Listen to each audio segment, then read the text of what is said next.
বীরভূমের তৃণমূল কংগ্রেস নেতা কাজল শেখের নিরাপত্তা বাড়ল। কোর কমিটির বৈঠকের আগে বাড়ল নিরাপত্তা। ওয়াই প্লাস ক্যাটাগরি নিরাপত্তা বীরভূমের তৃণমূল কংগ্রেস নেতা কাজল শেখকে।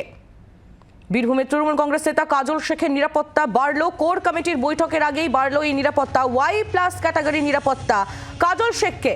প্রসেনজিৎ মালাকার আমাদের প্রতিনিধি রয়েছেন আমাদের সঙ্গে টেলিফোন লাইনে। প্রসেনজিৎ, অনুব্রত মণ্ডল তিনি জেল থেকে বীরভূমে ফিরতেই গোষ্ঠীদ্বন্দ্বের একটা আবহ এই মুহূর্তে জেলায় রয়েছে বলে অভিযোগ উঠে আসছে, আর এরই মধ্যে কাজল শেখের নিরাপত্তা বাড়ল। দেখো, একেবারে তাই প্রথমেই তোমাকে বলি, বীরভূম জেলায় অনুব্রত মণ্ডল জেল থেকে ফিরে আসার পর সব থেকে বড় যেটা প্রশ্ন হয়ে উঠেছিল যে পূর্বতন সময়ে অনুব্রত মণ্ডলকে যেভাবে দেখা গেছিল সেভাবে দেখা যাবে কি যাবে না।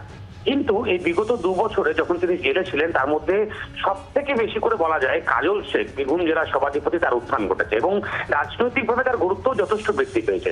ঠিক সেই সময় যখন অনুব্রত মণ্ডল কাজল শেখের দূরত্বর কথা সামনে আসছে, এমনকি বিজয় সম্মেলনকে দুজনকে এক মঞ্চে দেখা যায়নি, সেই সময় রাজ্য নেতৃত্ব কার্যত এক প্রকার বার্তা দিয়ে বোঝালেন যে কাজল শেখের গুরুত্ব অনুব্রত মণ্ডলের থেকে দলে অনেক বেশি, এমনটাই মনে করছে রাজনৈতিক মহল। তার কারণটা কি? কারণ প্রথমেই আমরা দেখলাম কাজল শেখকে ওয়াই ক্যাটাগরির সিকিউরিটি দেওয়া হলো রাজ্যের তরফ থেকে এবং পরবর্তীতে সেটিকে এখনই আবার বৃদ্ধি করে ঠিক কোর কমিটির বৈঠক যখন 16 তারিখে ডাকা হলো তার আগেই দেওয়া হলো ওয়াই প্লাস ক্যাটাগরি।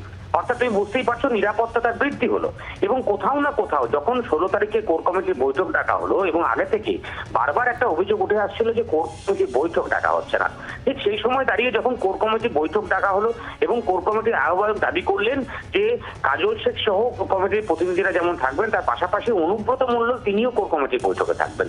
যখন এই বার্তা সামনে এলো তখন ঠিক রাজ্য নেতৃত্বের তরফ থেকে কোথাও না কোথাও কাজল শেখের সিকিউরিটি বৃদ্ধির মাধ্যমে কার্যত বলা যায় রাজনৈতিক মহল মনে করছে একটা বার্তা দিয়ে বোঝানোর চেষ্টা করলেন যে বীরভূম জেলার রাজনীতিতে কাজল শেখের গুরুত্ব অনেক বেশি।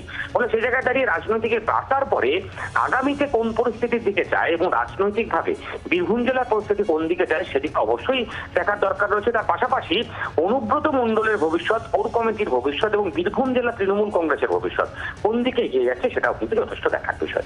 নজর রাখো প্রসেনজিৎ, ধন্যবাদ। প্রসেনজিৎ মালাকার আমাদের প্রতিনিধি ছিলেন আমাদের সঙ্গে।